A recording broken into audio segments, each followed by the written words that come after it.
अस्सलाम वालेकुम। मेरा नाम जहां ज़ेब है और ये interview basically cultural based interview है। सोशियोलॉजी डिपार्टमेंट के senior teacher sir Mohammad Hamza मौजूद हैं, जो कि सोशियोलॉजिस्ट और एंथ्रोपोलॉजिस्ट हैं। हमें उनका इंटरव्यू करने का मौका मिला है, तो आज हम उनका इंटरव्यू करेंगे और उनसे कुछ सवाल करेंगे। सबसे पहले thank you so much sir ji opportunity के लिए। मोस्ट तो मेरा वेलकम। पहला सवाल है कि कल कौन सी ऐसी चीज़ें हैं जो डिफाइन करती हैं कल्चर को, और मेजॉरिटी लोग क्यों अपने कल्चर को पसंद नहीं करते? जी बेसिकली अगर हम कल्चर की बात करें तो ओवरऑल पूरा हमारा ये आप कह सकते हैं कि एक लिविंग का हमारा कंप्लीट पैकेज है, जिसको हम यूजुअली दो इसकी टाइप्स में तकसीम करते हैं। First of all infrastructure based जो मटेरियल कल्चर है, और जो सेकेंडली है हमारा वो नॉन मटेरियल कल्चर है। तो सोशल साइंसेज में हमारे जो लिविंग के डिफरेंट प्रिंसिपल्स और एथिक्स हैं, उसके लिहाज से नॉन मटेरियल कल्चर है हमारा जो, वो कंपैरेटिवली मटेरियल कल्चर के ज़्यादा अहमियत का हामिल है, क्योंकि हमारा जो रोज़मर्रा का इंटरेक्शन, एक दूसरे के साथ एक्सचेंज सिस्टम, खुशी गमी के मामलात और ये सारी चीज़ें हैं, तो ये हमारे वो नॉर्मेटिव स्ट्रक्चर है जो हमारे नाम्स की जो डिफरेंट मामलात हैं, उसी बुनियाद पर हम अपनी सोसाइटी को लेकर चलते हैं। और सेकंड जो आपका पार्ट था वो कौन सा था जी? मेजॉरिटी लोग क्यों अपने कल्चर को पसंद नहीं ये करते? एक नेचुरल फिनोमेना भी है कि यूजुअली हमें ज़्यादातर चीज़ें हैं ना, जो वो हम में से खासकर वो लोग जो इम्प्रेस जल्दी हो जाते हैं, या आप कह सकते हैं कि on the basis of inferiority complex, हमें बार बार खुद भी जनरेशन टू जनरेशन भी हमारी ये चीज़ चल रही होती है कि कुछ प्रोमिनेंट और कुछ जो स्ट्रेंथन चीज़ें हैं उनको हाईलाइट कम किया जाता है, और नेगेटिविटी की जो ओवरऑल तकवीत है, या आप कह सकते हैं कि उसकी जान पॉजिटिविटी से यूजुअली ज़्यादा होती है। तो इसी बुनियाद पर मनफी रुझानात हैं जो वो अपने कल्चर के वो ज़्यादा प्रोमिनेंट हो जाते हैं, पेसिमिज़म ज़्यादा फैलाई जाती है। जिस तरह हम सारे मीडिया को तो नहीं ज़ाहिर दोष इसका दे सकते, लेकिन हम देखते हैं कि कुछ मीडिया बेस भी हमारी अपनी फील्ड में भी कुछ अनासर ऐसे हैं कि वो मायूसी क्योंकि बिकती जल्दी है, नेगेटिविटी ज़्यादा फैसिनेटिंग होती है, तो उस बुनियाद पर फिर वो दूसरे कल्चर्स को ज़्यादा जीनोसेंट्रिज्म की तरफ चले जाते हैं जी। ठीक है, नेक्स्ट सवाल के कस्टम्स और ट्रेडिशन हम सुनते हैं कि मतलब हर कल्चर में होती हैं, तो कैसे ये कस्टम ट्रेडिशन बिलीव्स नॉर्म्स ये कैसे जाने गए, कैसे ये इंट्रोड्यूस हुए कल्चर में? तो इसके बारे में थोड़ा सा बताएं। बेसिकली तो इसमें यह है ना जी कि ये हमारे, जैसे मैंने स्टार्ट में आपसे अर्ज़ किया कि ये पूरे के पूरे हमारे लिविंग के कोड ऑफ एथिक्स हैं, कि हमने जिस तरह हम एक ऑर्गेनाइजेशन में रह रहे होते हैं, उसके हमारे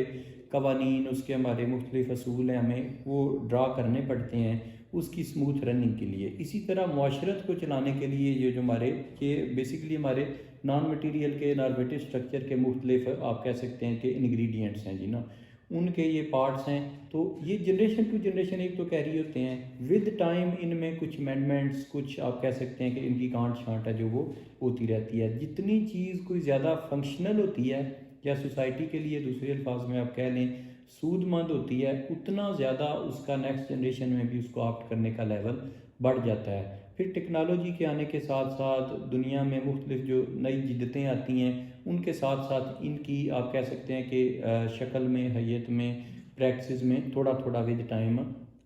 मुनासिब अंदाज से कोई कमी बेशी भी और चेंजेस भी इसमें आती रहती हैं जी। नेक्स्ट सवाल सर के कैसे हमारे जो एंसेस्टर्स हैं उन्होंने कैसे अपने कल्चर को ट्रीट किया, और आपके ख्याल में कि जो हम यंग जनरेशन है वो कैसे अपने कल्चर को ट्रीट कर रही मेरे ख्याल में जो एक ऑर्थोडॉक्स की आप कह सकते हैं कि एक मेंटालिटी के लिहाज से, या फंडामेंटलिज्म, या जो क्लासिकल कल्चर का लुक होता है, वो ऑब्वियसली हमसे जो पहले हमारे फोर फादर्स थे, हमारे इंसेस्टर्स थे, उन्होंने उस लिहाज से उसको कैरी किया। लेकिन मेरे अपने अंदाजे में ना, हमें इसको समझने की हद तक, जैसे आपका एक बड़ा ये वाइज क्वेश्चन है कि समझने की हद तक इसको लेना चाहिए, इसमें अनड्यू कंपटीशन नहीं हमें लेके आना चाहिए कि वो लोग ठीक थे, हमारी अप्रोच है।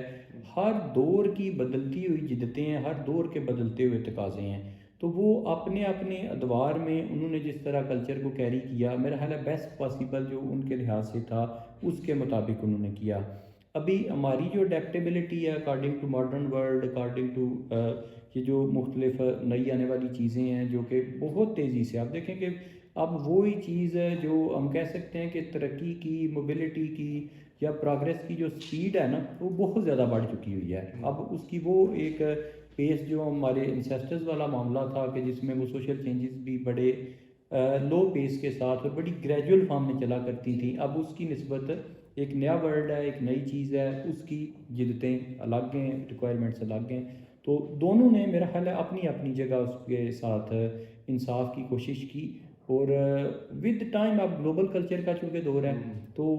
हम कह सकते हैं कि फिर वो नेटिव कल्चर की अक्सर चीज़ें हैं जो वो ज़रा प्रैक्टिस में थोड़ी सी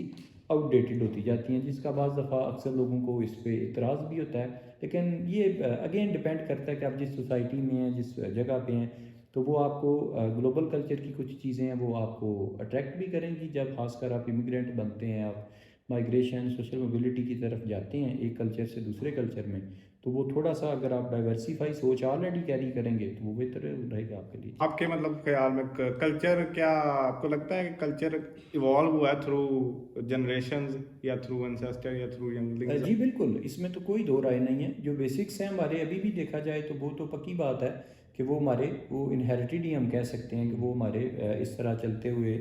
आए जो हमारे फोर फादर्स की तरफ से था। उसमें स्लाइटली कुछ चीज़ों में, कुछ में अब्रप्टली, साथ साथ वो डिपेंड करता है कि जो माशरत के लिहाज से लोगों की जो जो तरजीहात थी या जो जो उनकी अपनी ज़ाती दिलचस्पियाँ थी,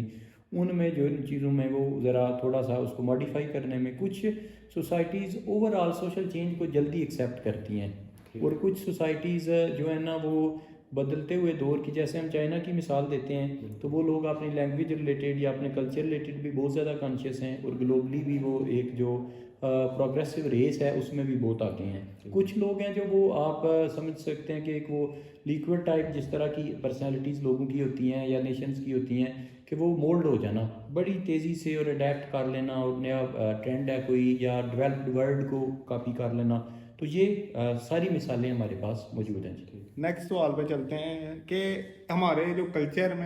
में औरत का क्या किरदार है? देखें जी, almost half of the population हम जानते हैं कि वो हमारी फीमेल है। ठीक। और वो जब इस हद तक एग्रीगेट होगा और इस हद तक हमारी आधी से ज़्यादा आबादी आप समझते हैं कि वो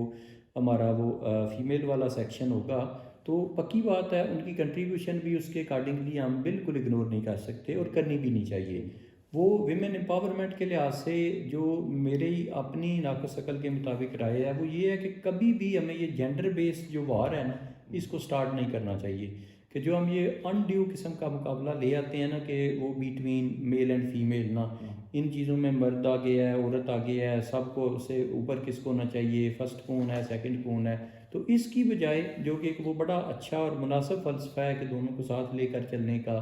मुख्तलिफ़ चीज़ों में नेगोशिएशन के ज़रिए और एक डेमोक्रेटिक वैल्यूज़ का ना, बजाय कि वो डिक्टेटरशिप, वो दोनों अंदाज में पेट्रियार्कल स्ट्रक्चर की अगर हम बात कर लें, मेल डोमिनेटिंग सोसाइटी की या मेल डोमिनेटिंग जो हमारा वे ऑफ लिविंग है जो कि दुनिया में ज़्यादातर वही राइज है, उसमें भी और मैट्रियार्कल दोनों में भी अगर हम देखें तो वो दोनों गैर मुनासिब हैं, एक्सट्रीम्स हैं ना दोनों जी ना। तो ये ज़्यादा मेरा ख्याल है कि एक मॉडरेशन वाला जो अमल है वो एक ज़्यादा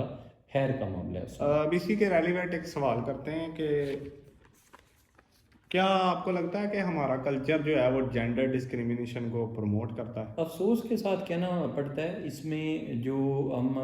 डिबेट्स की हद तक या थ्योरेटिकली या उस हद तक तो कहते हैं, लेकिन काफ़ी हद तक अभी तक जो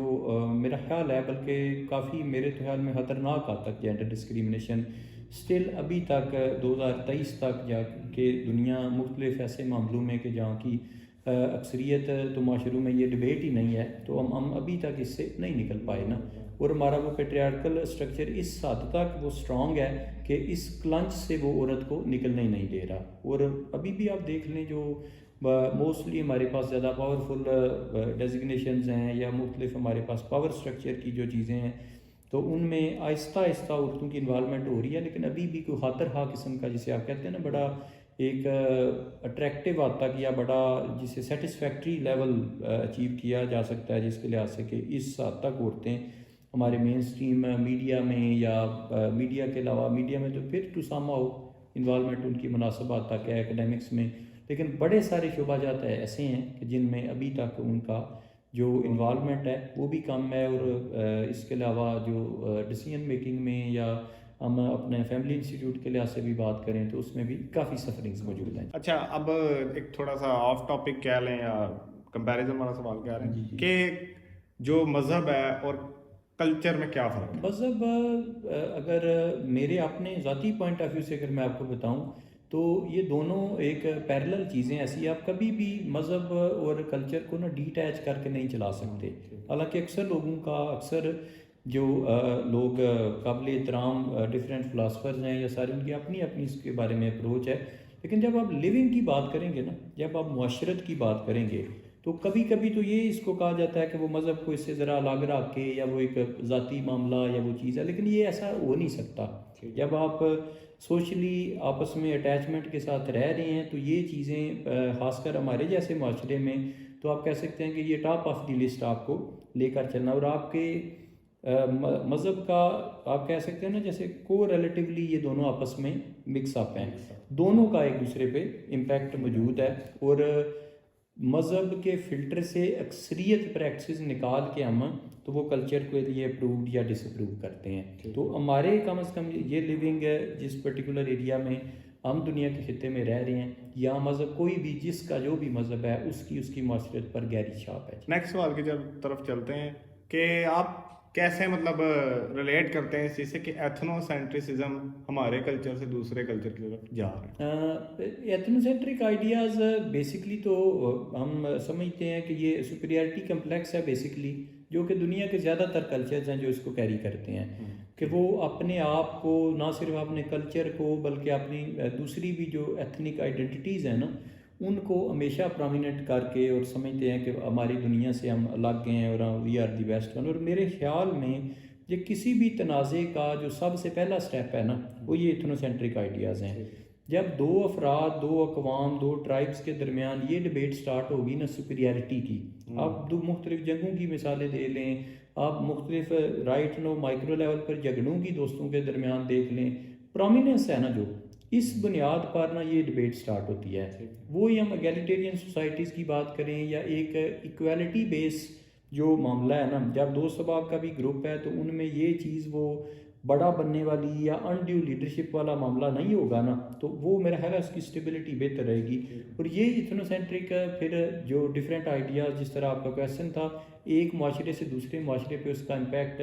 पक्की बात है वो पड़ता भी है। सेंसिबल माशरे उसको नेगेटिव वे में जनाब अज़फ़ करते हुए उसको डाइवर्ट कर देते हैं, उसकी यानी वो नेगेटिव एस्पेक्ट उसका डाइवर्ट कर देते हैं और उससे मज़ीद तक़वियत अपने आप को देते हैं कि हमें इस अनड्यू किस्म की जनाब फजूल डिबेट में नहीं पढ़ना चाहिए, बल्कि हमें अपनी परफॉर्मेंस बेस और यूटिलिटी है जो अपनी पोटेंशियल्स की उस बेस चलना चाहिए, ना कि सिर्फ़ और सिर्फ अपने आबाव अजदाद की मिसालें देते फिरें कि वो जी बहुत सुपीरियर थे तो हम भी सबसे सुपीरियर हैं, बाकी सारे लोग हमसे नीचे हैं। हमारे कल्चर में कौन सी ऐसी चीज़ें हैं जो अनएथिकल कंसिडर की जाती हैं आपके पॉइंट ऑफ व्यू? मेरा ख्याल है ज़्यादातर तो डिसअप्रूव्ड बाय जो सोसाइटीज़ हैं, जो इस तरह एथिक्स हम पहले भी बात कर रहे थे कि वो ज़्यादातर हमारे फिल्टराइज होके आते हैं मज़हब से या माशरत के जो अप्रूव्ड नॉर्म्स हैं उनमें। अनएथिकल में जो माशरे को सबसे ज़्यादा चीज़ें डिस्ट्रॉय करती हैं उसमें जैसे आप बात कर लें गिबत, जो कि हमारी एक बड़ी कॉमन सी और बड़ी कह लें कि वो हमारी मुहाफिल हैं जो वो इसके अलावा सजती नहीं। तो और बाज़ दफ़ा मैंने अक्सर नोट किया कि इसको डेलिबरेटली नहीं किया जा रहा होता या प्री प्लान, या हमारी अब गपशप का, हमारे शुगल का, हमारे एक फ़न टाइम का ये हिस्सा बन चुकी है। इसके अलावा जो नेगेटिव हमारी प्रैक्टिस है ना, जेलसी इसमें से बहुत अहम तरीन चीज़ है। और दुनिया की दूसरी अक़वाम आलम में भी पक्की बात है ये मौजूद है भी और होंगी भी, लेकिन मैंने खुद देखा है कि जो सक्सेस फेलो की हो, कोलीग की हो, बिज़नेस पार्टनर की हो, जानने वाले की, अजीज़ो कारब में, ये अज़म हम बड़ी मुश्किल से करते हैं। और जो बंदा उस सक्सेस की के ट्रैक पे चल रहा है ना, मेरा ख्याल है वो ज़्यादा वल्नरेबल बेचारा होता है वो लोगों के अगेंस्ट, जो ऑलरेडी ज़ाहिर है किसी पाथ पे नहीं है या कोई भी कंट्रीब्यूशन उसकी नहीं है सोसाइटी के लिए, वो तो वैसे भी आप कह सकते हैं कि वो अंडर मेन फोकस होता ही नहीं है। तो ये मुख्तलिफ और भी इसके अलावा मल्टीपल ऐसी चीज़ें हैं जो एक्सट्रीम थाट्स हैं हमारे, कि जैसे बंदा को महबूबे नज़र है तो उसको हम उठा के अचानक है जो वो आसमान की बुलंदियों पे ले जाते हैं, थोड़े बहुत मसाइल के साथ उसी को ज़मीन की गहराइयों में दफना देते हैं। तो मल्टीपल किस्म की इस तरह की आप कह सकते हैं कि अनएथिकल चीज़ें या एक सोशल पर्सपेक्टिव में नेगेटिव चीज़ें मौजूद हैं। जी ठीक, नेक्स्ट सवाल की तरफ चलते हैं कि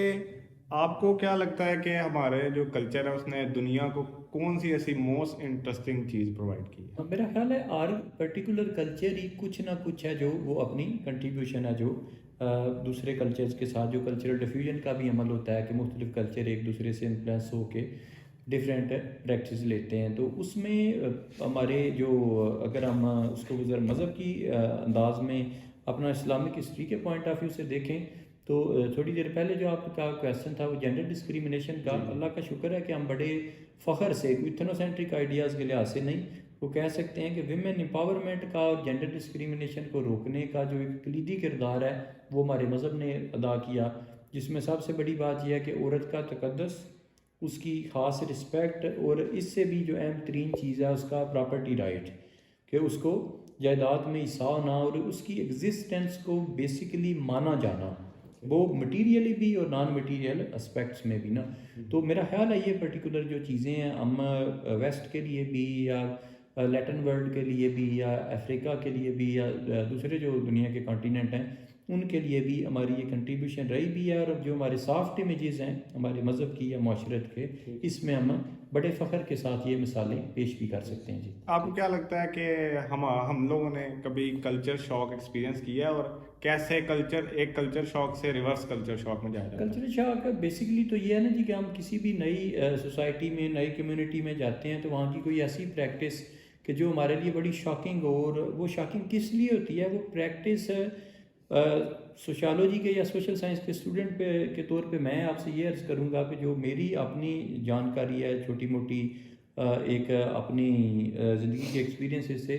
और या जो मेरा सब्जेक्ट मुझे बताता है वो ये है कि कोई भी एक्ट इट सेल्फ पॉजिटिव या नेगेटिव नहीं है। ये सोसाइटी अपने वो नॉर्मेटिव स्ट्रक्चर से उसको निकालते हुए वो डिसाइड करती है कि ये हमारे लिए एक्सेप्टेबल है या अनएक्सेप्टेबल है जी ना। तो उस पर्टिकुलर अंदाज में जो मुख्तलिफ़ चीज़ें ऐसी हैं कि जो आप कह सकते हैं कि वो एक ही सोसाइटी में वो चीज़ बड़ी पॉजिटिव बड़ी प्रोमिनेंट है और वही दूसरी सोसाइटी के लिए, तो लिहाजा एक्ट को हम डायरेक्ट मुर्द इल्ज़ाम नहीं ठहरा सकते। ये हम खुद उसके कल्चरल इनहेबिटेंट्स ही हैं जो कि उसमें रहने वाले लोग हैं, ये डिसाइड करेंगे कि उसका क्या पर्सपेक्टिव है जी। अच्छा, अब एक ना पर्सपेक्टिव वाला सवाल मैं आपसे करता हूँ कि अब अपने कल्चर के बारे में अगर आप एक या दो चीज़ें बदल सकते तो वो क्या होती?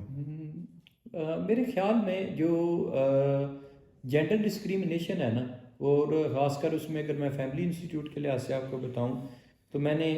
पर्सनली भी अपनी ऑब्जर्वेशन में भी और ज़ाती एक्सपीरियंस में भी देखा, ये जो पैटर्नल और मैटरनल हमारे मामलात हैं ना, ये ननिहाल और दतियात वाले, बाज़ घरों हमारे में ये चीज़ बड़े अज़राए मजाक लाइटर नोट पे और बाज़ में वाक़यातन ये सराहियत करने की कोशिश की जाती है कि अफसोस से कहना पड़ता है माँ बाप दोनों अपने अपनी फैमिली की तरफ बच्चों को अट्रैक्ट करने में और जो उनके वो